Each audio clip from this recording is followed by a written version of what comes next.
The day my son looked me in the eyes and said, "You're not my real father," I realized I'd been living in a lie for 40 years. I stood there in my living room, frozen. The grandfather clock ticked behind me. The same clock I'd bought when Darren turned 10, because he loved watching the pendulum swing.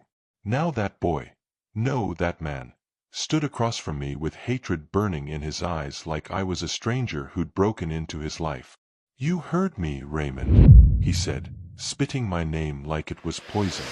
"You're not my father. You never were. Have you ever poured everything into someone, only for them to tell you you never mattered? That's what happened to me, after raising a child who wasn't mine by blood, but was mine in every other way that should have counted." My throat went dry. I wanted to speak, to defend myself, to remind him of every sacrifice I'd made. But the words died before they reached my tongue. Hi viewers, kindly tell us where you're watching from and what time it is. Warm welcome to the family.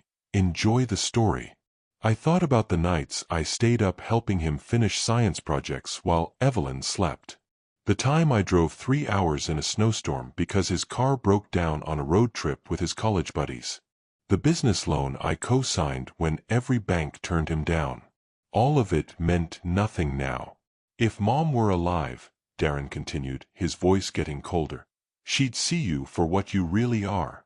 A man who married her out of pity, who wanted a ready-made family because you were too much of a coward to build your own." Something inside me cracked. Not loudly, more like ice breaking under pressure you can't see. I didn't yell, didn't curse, didn't throw him out. I just turned around and walked toward the kitchen. "Where are you going?" he shouted behind me. "We're not done here." But we were done. We'd been done for years, I just hadn't accepted it yet. I poured myself a whiskey that night. Sat at the kitchen table where Evelyn and I used to plan our lives together. The house was silent except for the hum of the refrigerator and my own breathing. That's when I realized something I should have learned decades ago. Love without respect is just self-destruction dressed up as devotion. My hands shook as I raised the glass to my lips. Not from fear. From clarity. For 40 years, I'd tried to earn what should have been freely given. I'd sacrificed my pride, my money, my peace of mind, all to prove I was worthy of being called Dad by someone who never wanted me in the first place. And for what? The next morning, I made a phone call that would change everything. "David," I said when my lawyer picked up, "I need to see you today. It's about my will." There was a pause on the other end. "Raymond, is everything all right?" "No," I said quietly. "But it will be." Tomorrow, I would erase Darren from my life the same way he'd erased me from his heart. And after that, I'd leave this country and never look back. Because sometimes, walking away isn't cruelty. It's survival. Would you forgive someone who said those words to you? Comment yes or never below. I met Evelyn Marsh on a Tuesday in September, 35 years ago. She was standing in the cereal aisle at the grocery store, trying to reach a box of cornflakes on the top shelf while balancing a squirming 5-year-old on her hip. The boy had dark curls and eyes that looked too serious for his age. "Need some help?" I asked, stepping closer. She turned, and I swear time stopped. Not because she was beautiful, though she was, but because of the way she looked at me. Like I was a real person, not just another stranger offering empty kindness. "That would be wonderful," she said, smiling. "Darren here thinks he's too big to sit in the cart, but too small to reach anything useful." The boy buried his face in her shoulder, peeking at me with one suspicious eye. I grabbed the box and handed it to her. Our fingers touched for just a second. "I'm Raymond," I said. "Evelyn," she replied. "And this shy little man is Darren." That's how it started. A box of cornflakes and a curious little boy who didn't trust me yet. We ran into each other again 2 weeks later at the same store. Then, at the library. Then at a coffee shop downtown. By the third coincidence, I admitted I'd been hoping to see her again. "I know," she said, laughing. "You're not very subtle, Raymond." Evelyn told me her story slowly, carefully, like she was testing whether I'd run. Darren's father had left before he was born. No calls, no letters, no child support. Just disappeared like he'd never existed. "I don't need someone to rescue me," she said one evening as we sat on her porch while Darren played with toy cars nearby. "But I also won't lie. It's hard doing this alone." "I'm not here to rescue you," I told her. "I'm here because I want to know you. Both of you." She studied my face for a long moment. "Darren doesn't trust easily." "Neither do I said. "So we'll figure it out together." It took 6 months before Darren said more than 2 words to me. But the day he asked if I wanted to see his drawing of a spaceship, I felt like I'd won the lottery. Evelyn and I got married 2 years later in her sister's backyard. Small ceremony. 20 guests. Darren stood beside me in a tiny suit, holding the rings. When the preacher asked if anyone objected, I half expected someone to stand up. But the only sound was birds singing in the trees. That night, after the guests left and Darren was asleep, Evelyn and I sat on the porch swing. "Thank you," she whispered. "For what?" "For choosing us." I kissed her forehead. "I'm the one who got lucky." The years that followed were good. Not perfect. Life never is, but good. I taught Darren how to ride a bike, how to bait a fishing hook, how to change a tire. We had Sunday pancakes and summer road trips and Christmas mornings filled with wrapping paper chaos.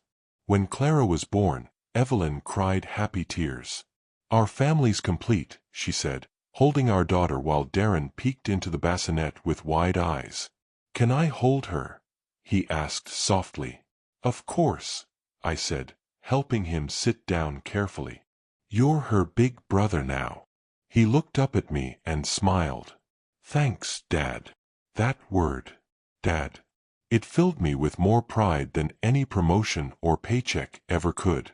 But looking back now, I see things I missed then. Small moments that should have warned me. Like the time Darren overheard me and Evelyn talking about setting aside money for Clara's college fund. His expression hardened, just for a second, before he walked away. Or the family photo session when he stood slightly apart from the rest of us, arms crossed, barely smiling. I told myself it was normal. Growing pains. Teenage moodiness. But it wasn't. That was the first crack I never saw forming. If you've ever tried to build a family from broken pieces, drop a red heart in the comments below. Evelyn got sick when Darren was 23 and Clara was 16. Stage 3 breast cancer. The doctor said it with a straight face, like he was reading a grocery list instead of delivering a death sentence. Evelyn took it better than any of us. "We'll fight it," she said, squeezing my hand in the sterile white hospital room. But I could see the fear in her eyes. The next 2 years were a blur of chemotherapy, radiation, hospital visits, and medical bills that swallowed our savings whole. I took extra shifts at work. Clara put college on hold. Darren kept running his business and visited when it was convenient. "He's processing this his own way," Evelyn would say whenever I mentioned his absence. But I knew better. He was avoiding the pain by avoiding us. The worst part wasn't watching Evelyn get weaker. It was watching the family fracture under the weight of grief we hadn't even fully experienced yet. Clara became quieter, more withdrawn. She'd sit by her mother's bedside for hours, reading books aloud or just holding her hand. I tried to keep everything together. Paid the bills. Cooked the meals. Drove everyone to appointments. Pretended I wasn't falling apart inside. And Darren? He sent flowers occasionally. Called once a week. But he never stayed long enough to see his mother cry from the pain. "Why doesn't he come more?" Clara asked me one night after Evelyn had fallen asleep. He's scared, I said. Some people run toward pain. Others run away from it. Which one are you, Dad? I'm the one who stays, I said quietly. Evelyn died on a Sunday morning in October. The leaves outside were gold and red, and the sun was shining like nothing terrible had happened at all. I was holding her hand when she took her last breath. Clara was on the other side of the bed, sobbing into her mother's shoulder. Darren arrived 30 minutes later. I'm sorry, he said, standing in the doorway like he was afraid to come closer. Traffic was bad. I didn't say anything, just nodded. The funeral was 3 days later. Clara and I stood together at the front of the church while people filed past the casket, offering condolences I barely heard. Darren stood off to the side, hands in his pockets, staring at the floor. When it was time to carry the casket, I expected him to step forward. But he didn't. Clara's fiancé and 3 of Evelyn's cousins helped me instead. At the cemetery, Clara held my arm while the preacher spoke about resurrection and eternal peace. Darren stood 5 feet away, separate from us. After they lowered Evelyn into the ground, I stayed behind. Needed a moment alone with her. That's when Darren walked over. She loved you, you know, he said quietly. I looked up at him. I know. But it wasn't enough, was it? His voice turned sharp. You tried so hard to be the perfect husband, the perfect father. But you were never enough for her. The words hit me like a slap. What are you talking about? I asked. She told me once, he said, eyes cold. Before she got sick. She said she wished things had been different. That maybe if my real father had stayed, her life would have been easier. Darren, you did your best, Raymond. But your best was just second place. He walked away before I could respond. I stood there alone, staring at the fresh dirt over Evelyn's grave, wondering if any of what he said was true. And even if it wasn't, why would he say it?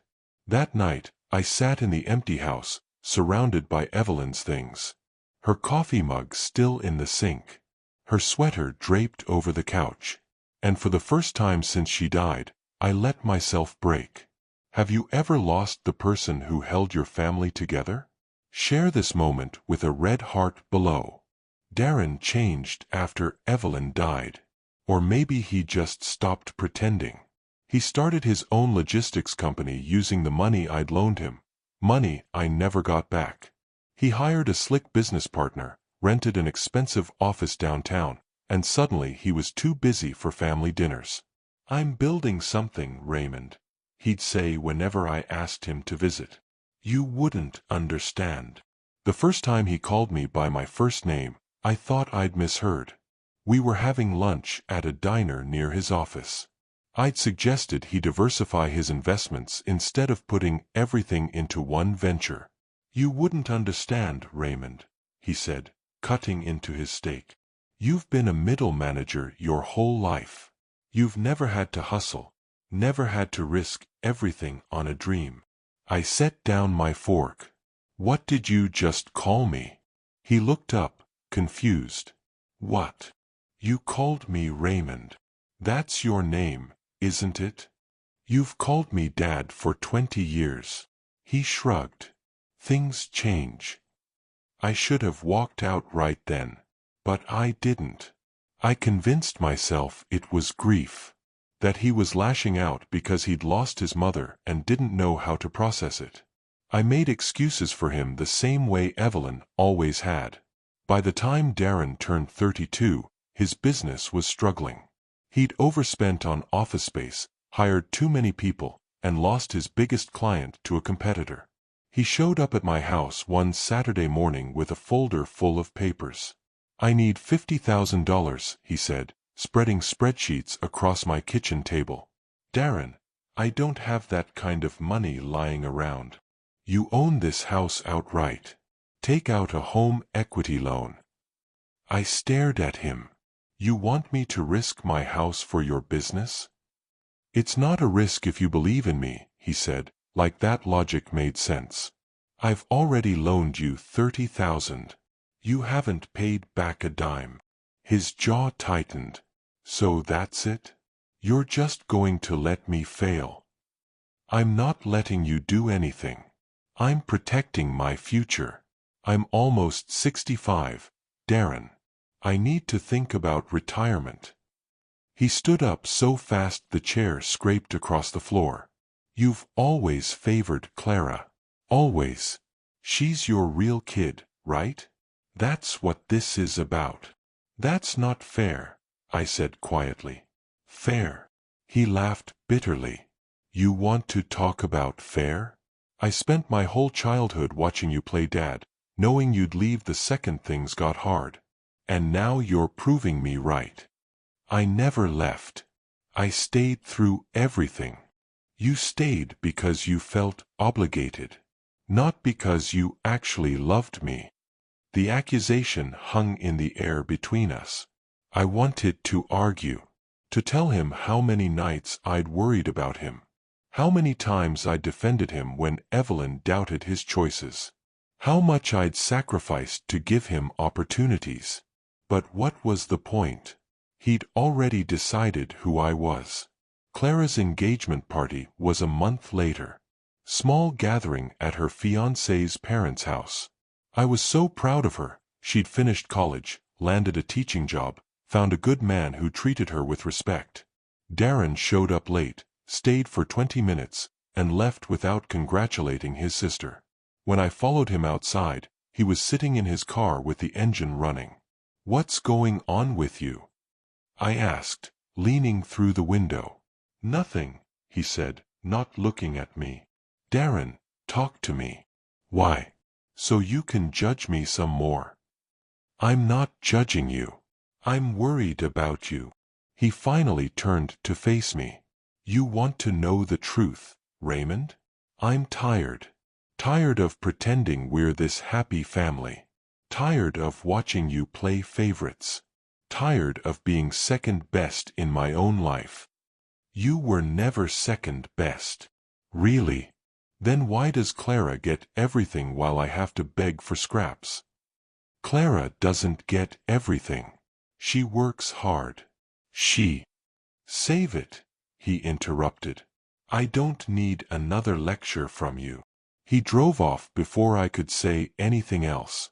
I stood in the driveway, watching his taillights disappear, and felt something shift inside me. Maybe I'd been wrong all along. Maybe love wasn't enough. Maybe some people are just determined to see themselves as victims, no matter how much you give them. But even then, I wasn't ready to give up. Not yet. Do you believe hard work and love can win against pride? Let me know below. The final betrayal came on a Sunday afternoon in March.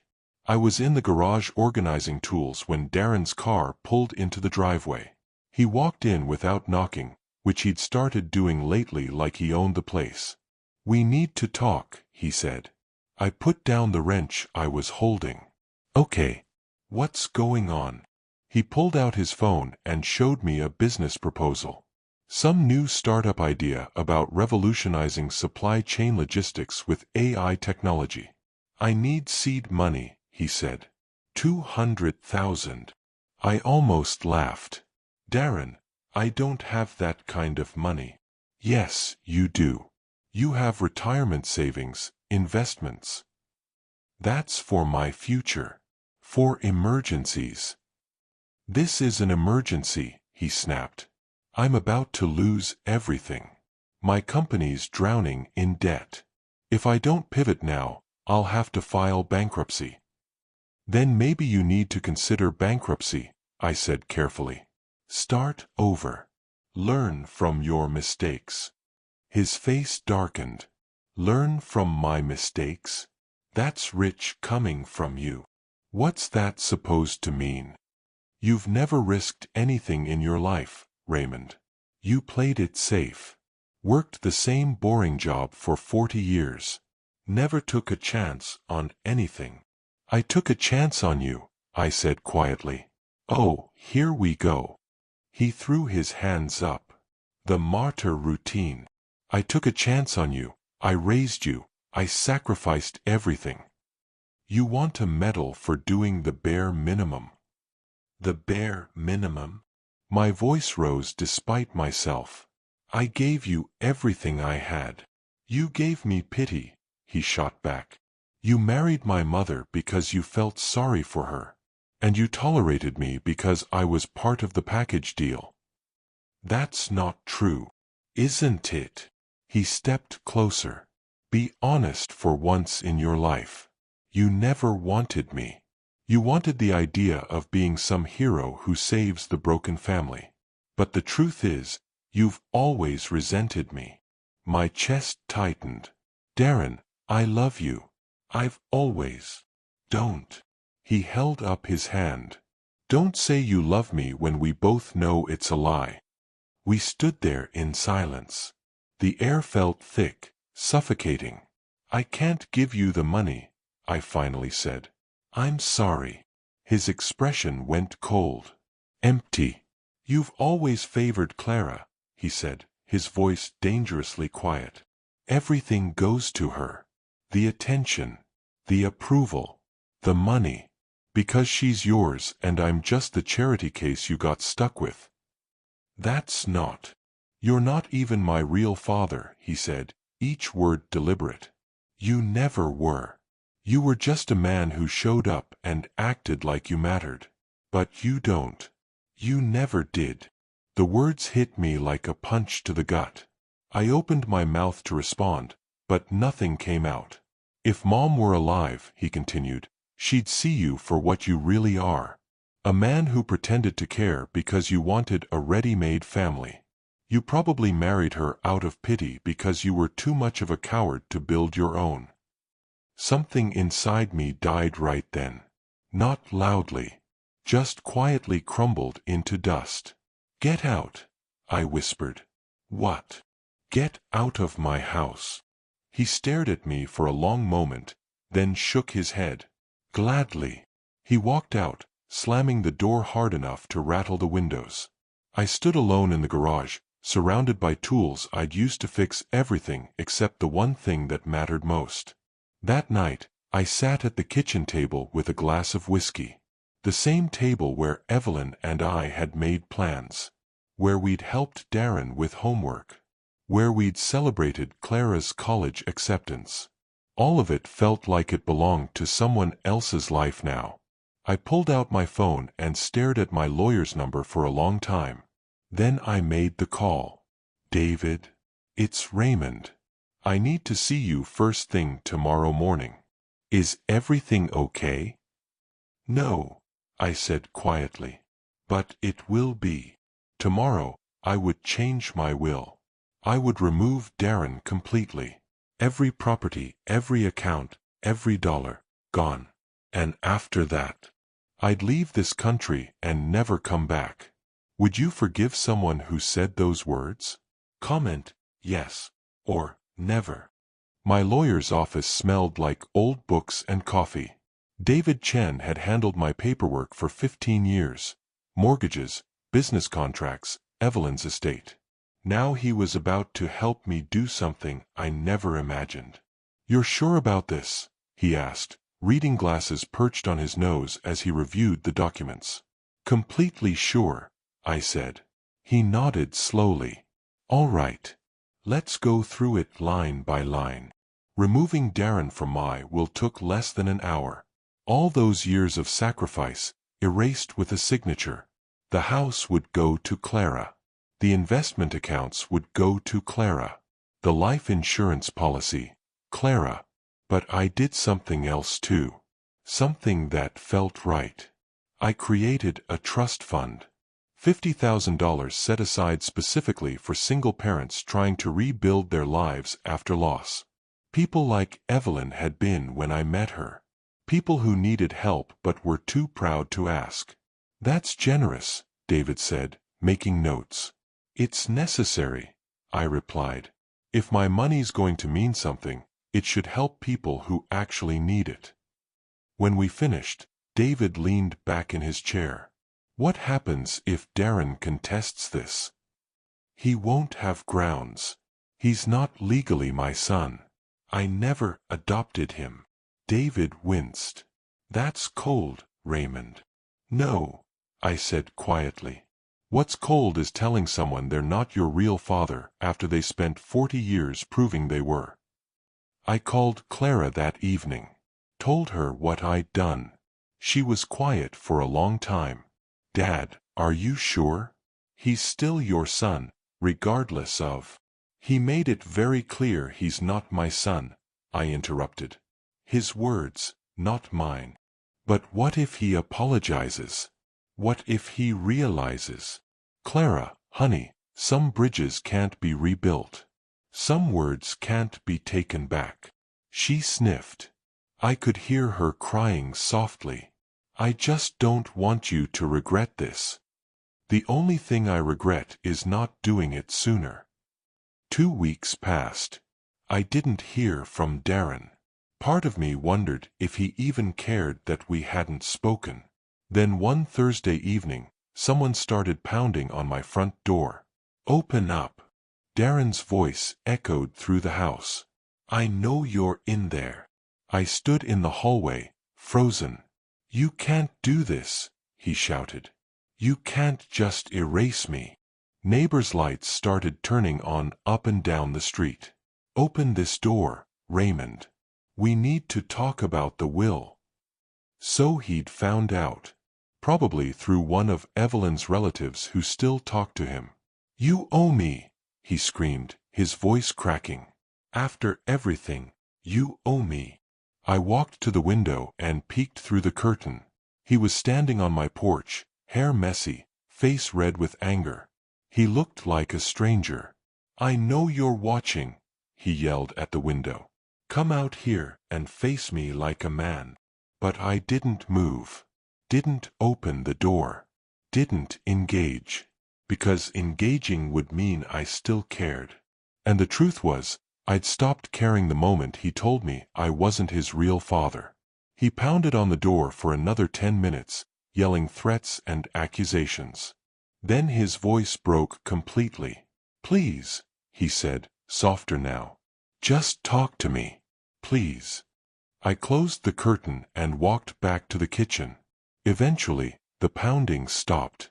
His car engine started. Tires screeched as he drove away. I poured myself a whiskey and sat at the table, hands shaking. Not from fear. From relief. Because for the first time in 40 years, I'd chosen myself over someone who never chose me. The next morning, I made a decision that shocked everyone, including myself. I was leaving America. Not temporarily. Permanently. I called a real estate agent and listed the house. Called my bank and started transferring funds. Called Clara and told her my plan. You're really leaving? She asked, voice small. I have to, sweetheart. There's nothing left for me here. I'm here, she whispered. My throat tightened. I know.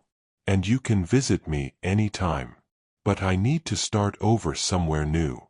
Somewhere without all these memories. Where will you go? Portugal, I said. Your mother always wanted to see it. Clara came over the day before my flight. We sat on the porch swing, the same one where Evelyn and I used to watch sunsets. I wish things were different, she said. Me too. Do you think he'll ever apologize? I considered the question. Maybe. But it won't change anything. She rested her head on my shoulder. I love you, Dad. I love you too, sweetheart. More than you'll ever know. We sat in silence, watching the sun disappear behind the trees. The next morning, I locked the front door for the last time. Left the keys with the real estate agent. Got in my car and drove to the airport. No looking back. No second thoughts. Just forward. At the gate, I texted Clara one last message, I'm free. She responded with a heart emoji. As the plane lifted off, I looked out the window at the city growing smaller below me. Somewhere down there, Darren was living his life. Probably still angry. Probably still convinced I'd wronged him. But that wasn't my problem anymore. I leaned back in my seat and closed my eyes. Peace, I realized, sometimes requires leaving the battlefield, even when the war is with your own blood. If you've ever had to walk away from family to find peace, drop a water wave in the comments. The coastal town of Lagos, Portugal became my sanctuary. White buildings with terracotta roofs. Narrow cobblestone streets. The Atlantic Ocean stretching endlessly toward the horizon. Nobody knew my name here. Nobody knew my story. I was just another retired American looking for quiet. And that's exactly what I needed.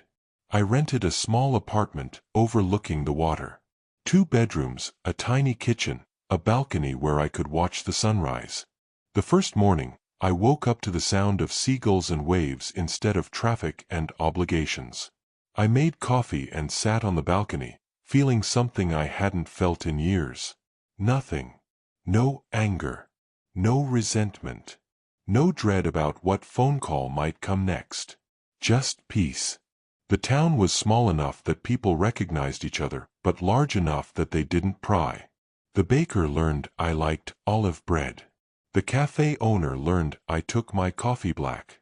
I started walking every morning along the cliffs, watching fishermen haul in their nets, listening to Portuguese conversations I didn't understand but found soothing anyway.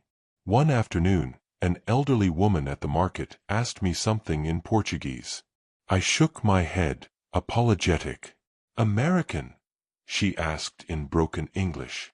"Yes," I said. She smiled. "Welcome. You stay long time. Forever, I hope." Her smile widened. "Good. Too many people visit. Not enough people stay." I started taking Portuguese lessons at the community center.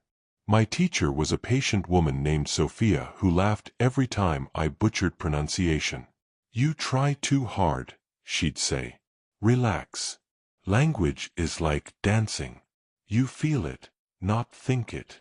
Slowly, the language started making sense. And slowly, I started feeling human again. Clara visited during Christmas that first year. She brought her fiancé, Marcus, and for a week we explored the coastline together. "You look different, Dad," she said one evening over dinner. "Different how?" "Lighter," she said. "Like you've been carrying something heavy and finally put it down." "I have," I said quietly. She reached across the table and squeezed my hand. "I'm proud of you." "For what?" "For choosing yourself for once." On their last day, Clara asked the question I'd been waiting for. "Have you heard from him?" I didn't need to ask who she meant. "No." "Have you?" She shook her head. "He called me once. Asked if I knew where you were.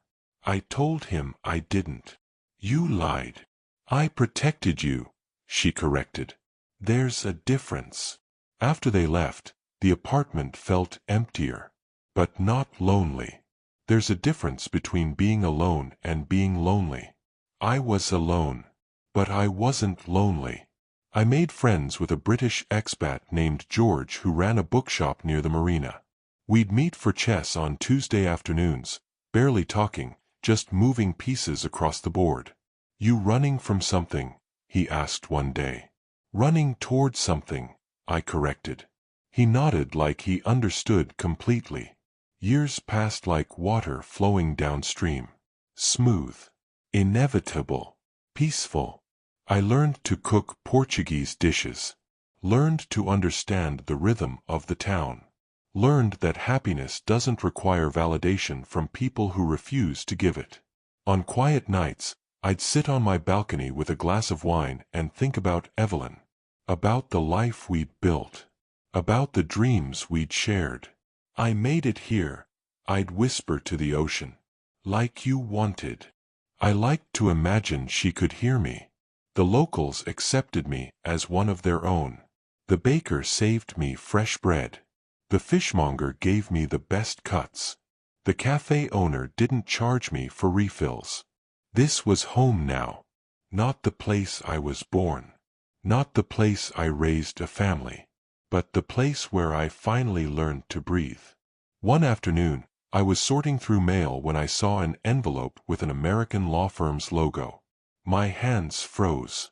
The return address was from my hometown. I stared at it for a long time, heart pounding. Part of me wanted to throw it away, unopened. Burn it. Pretend it never arrived. But I couldn't. I slipped my finger under the seal and pulled out the letter. The first line made my blood run cold. Dear Mr. Hollis, we regret to inform you of the passing of Darren Michael Hollis. My hands started shaking so badly the letter fell to the floor. Would you forgive too late, or would you move on? Tell me below. I picked up the letter with trembling fingers and read it again. Darren was dead. Heart attack.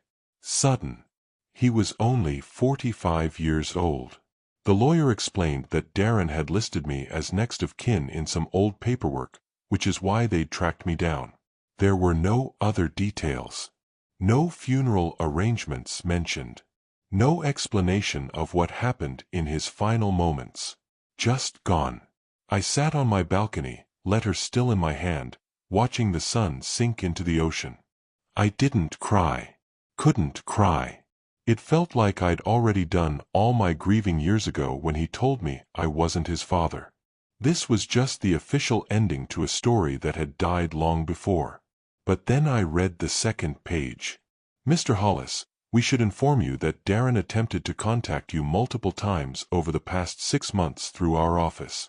He left several messages requesting we help locate you. He expressed desire to, and we quote, make things right before it's too late. My chest tightened. He'd tried to find me. Multiple times. The letter continued. We were unable to locate your contact information as you'd effectively closed all previous communication channels. We regret that we could not facilitate this connection before his passing. I set the letter down and stared at the horizon. What would I have said if he'd reached me? Would I have listened? Would I have forgiven him? Or would I have done exactly what I did when he showed up at my door that night? Stayed silent behind the curtain, refusing to engage? I'd spent 10 years building peace in this quiet Portuguese town. 10 years learning to let go of anger. 10 years convincing myself I'd made the right choice. But now, knowing he'd tried to reach out, knowing he'd wanted to make amends, that peace felt fragile. George found me still sitting there hours later, staring into the dark. You all right, mate? He asked, settling into the chair beside me. I handed him the letter. He read it silently, then folded it carefully and set it on the table between us. What are you going to do? He asked. What can I do? He's gone. You could go back. Attend the funeral. Get closure. I shook my head. I got my closure the day I left. Going back won't change anything. Maybe not for him, George said quietly. But maybe for you. We sat in silence for a long time. Did I do the right thing? I finally asked. Leaving like that? George considered the question. Did you have a choice? There's always a choice. Then you chose survival over suffering. That's not wrong, Raymond. That's human. But it didn't feel human. It felt cold. Final. Irreversible. That night, I couldn't sleep. I kept thinking about Darren as a little boy. The way he used to follow me around the garage, asking 1,000 questions about how things worked. Why does the engine make that sound? How do you know which tool to use? Can you teach me? Can you teach me? When did that curious little boy turn into the angry man who screamed on my porch? Was it my fault? Had I failed him somehow without realizing it? Or was it his choice to hold onto resentment instead of gratitude? I walked to the cliff's edge where I'd scattered some of Evelyn's ashes years ago. The spot where I came when I needed to think. I don't know what to do, I whispered to the wind. He tried to reach me. He wanted to make things right. The ocean kept crashing against the rocks, indifferent to my pain. But I needed peace, Evelyn. I needed to save myself. Was that wrong? No answer came. Just waves and wind and stars. The next morning, I sat at my small kitchen table and pulled out a piece of paper. I started writing a letter. Not to Darren, because he'd never read it, but to myself. A way to process what I was feeling. Dear Darren, I got the news today. You're gone. And I don't know what I'm supposed to feel. Sad. Relieved. Guilty. Maybe all of it at once. I wrote for hours. Pages and pages. Everything I'd never said to him. Everything I wished I could have said. When I finished, I folded the letter carefully and walked back to the cliff. I held it over the edge, wind tugging at the paper. Then I let go. The letter tumbled through the air, caught by the breeze, disappearing into the foam and waves below. Some words are better left unread. Some conversations can't be had. And sometimes, letting go means literally letting go. I turned and walked back to my apartment, feeling something shift inside me. Not closure, exactly, but acceptance. Darren was gone. Our story was over. And I had to find a way to live with both the love I'd given him and the rejection I'd received in return. Because that's what it means to be human, holding contradictions without letting them destroy you. Have you ever lost someone before you could make peace? Share your story below. 3 weeks after the letter arrived, I received a package. No return address. Just my name scrawled in handwriting I didn't recognize. Inside was a shoebox wrapped in brown paper. And inside that, a collection of items that made my breath catch. Photographs. Dozens of them. Me teaching Darren to ride a bike. Me and Darren at his high school graduation. Me holding baby Clara while Darren stood beside us, grinning. Pictures I'd forgotten existed. There was also a birthday card, one I'd given Darren when he turned 16. I'd written inside, "Proud of the man you're becoming. Love, Dad." He'd kept it all these years. At the bottom of the box was an envelope. Inside, a letter written in Darren's messy handwriting. My hands shook as I unfolded it. Raymond, Dad. I don't know if you'll ever read this. I don't even know if you're alive. But I needed to write it anyway. I've been trying to find you for months. The lawyers say you've covered your tracks well. I guess I don't blame you. I had to stop reading, eyes burning. I was wrong. About everything. I spent so many years angry at you for reasons I can't even explain. Maybe I was angry at my real father for leaving, and you were just there to take the blame. Maybe I resented you for being a better father than I deserved. I don't know. But I was wrong to say those things. Wrong to treat you like you didn't matter. Because you did matter. You were the only father I ever knew. Tears slid down my face. Mom loved you. She told me that all the time, especially toward the end. She said you saved us. That before you came along, she was drowning, and you taught us both how to breathe again. I never thanked you for that. I should have. I wiped my eyes with the back of my hand. I'm sick, Dad. The doctors say my heart is failing.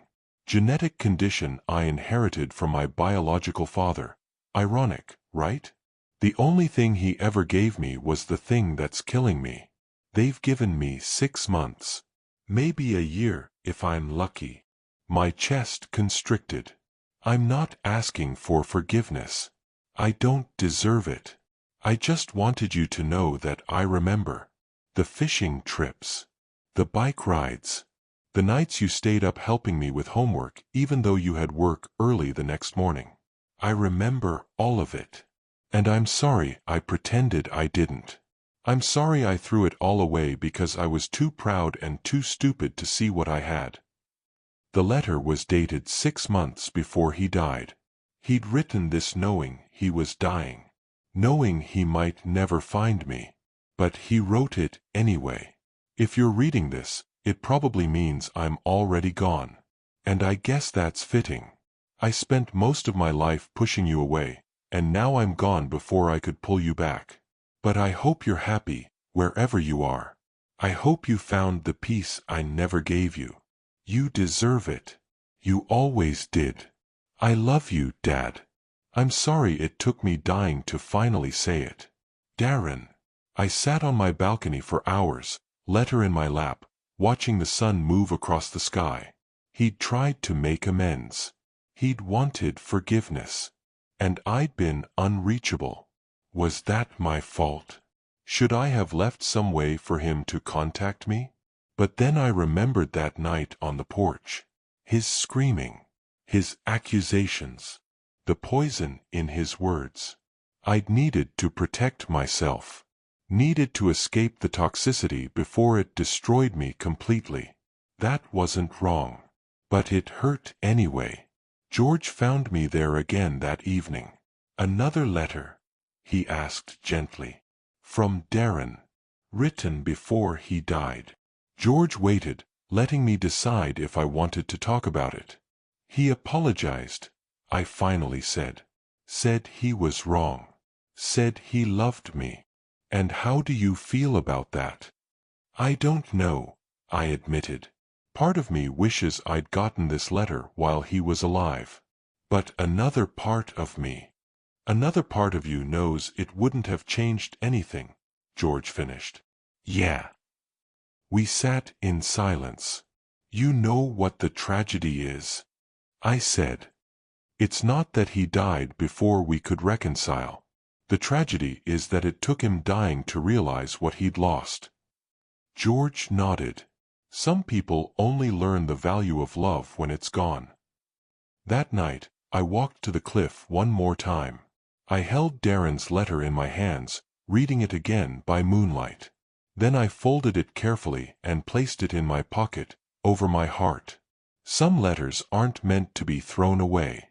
Some apologies arrive too late but still deserve to be heard. I stood there for a long time, listening to the waves, thinking about forgiveness and regret, and all the complicated ways love can break and bend without ever fully disappearing. "I forgive you," I whispered to the ocean. "I forgive you, son. And maybe, just maybe, I forgave myself too. For leaving. For staying silent. For choosing peace over pain. Because loving someone doesn't mean you have to let them destroy you. And sometimes, the bravest thing you can do is walk away." Would you forgive someone who apologized too late? Let me know your thoughts below. I'm 70 years old now. My hair is completely white. My joints ache when the weather changes. But my heart is finally at peace. I still live in that same apartment overlooking the Atlantic. Still walk the cliffs every morning. Still have coffee with George on Tuesday afternoons. Clara visits twice a year now, bringing her kids, my grandchildren, who run through the streets speaking Portuguese better than I ever will. They call me Vovô, Grandpa, and that word means everything. I keep Darren's letter in a wooden box on my shelf, along with those photographs he saved. Some nights, I take them out and remember the good times. The fishing trips. The bike rides. The moments when we were actually a family. I don't dwell on the anger anymore. Don't replay his cruel words on a loop. Because that's not the whole story. The whole story is more complicated. It's about a scared little boy who never fully healed from abandonment. About a man who tried his best but couldn't fix what was broken before he arrived. About love that was real even when it wasn't enough. People ask me sometimes if I regret leaving. If I wish I'd stayed and tried harder. The answer is no. Because trying harder wouldn't have changed him. It would have just destroyed me. I learned something important in these 10 years of exile. You can love someone completely and still need to let them go. Those two things aren't contradictory. They're both true. Family isn't defined by blood or last names or legal documents. It's defined by respect, loyalty, and gratitude. By showing up. By choosing each other, day after day, even when it's hard. Darren and I were family for a long time. But somewhere along the way, he stopped choosing me. And I had to accept that. His apology letter changed something in me, though. It softened the edges of my anger. Reminded me that people are complicated. That someone can hurt you deeply and still love you. That regret is real even when it comes too late. I forgave him. Not because his apology erased the pain, but because holding on to bitterness was poisoning my peace. Forgiveness isn't about letting someone back into your life. Sometimes it's just about releasing their hold on your heart. Last week, I scattered the rest of Evelyn's ashes at the cliff where I'd scattered some years ago. I added a handful of sand from the beach where Darren and I used to collect shells when he was young. We did our best, I told her. Both of us. And that has to be enough. The wind carried the ashes out over the water, mixing with the spray and foam. Clara stood beside me, holding my hand. "Do you think he's at peace now?" she asked. "I hope so," I said. "I really do." We walked back through town, past the cafe where everyone knows my name, past the market where the vendors greet me in Portuguese, past the bookshop where George was arranging new arrivals in the window. This is my life now. Small. Quiet. Mine. And I wouldn't trade it for anything. Because sometimes, walking away isn't cruel. It's survival. Sometimes, the only way to heal is to leave the battlefield, even if the war is with your own blood. I never went back to America. Never returned to that house or that town or those memories. And I never regretted it. Because peace, real, lasting peace, often begins right after you stop chasing people who were never meant to stay. I'm Raymond Hollis. I'm 70 years old. And I'm finally home. If this story touched your heart, please like, share, and subscribe to our channel. We have more powerful stories about love, loss, forgiveness, and redemption coming your way. Turn on notifications so you don't miss the next one. Drop your thoughts in the comments below. Your story might inspire someone who needs to hear it. Thank you for being part of this family. Until next time, remember, choosing yourself isn't selfish. It's survival.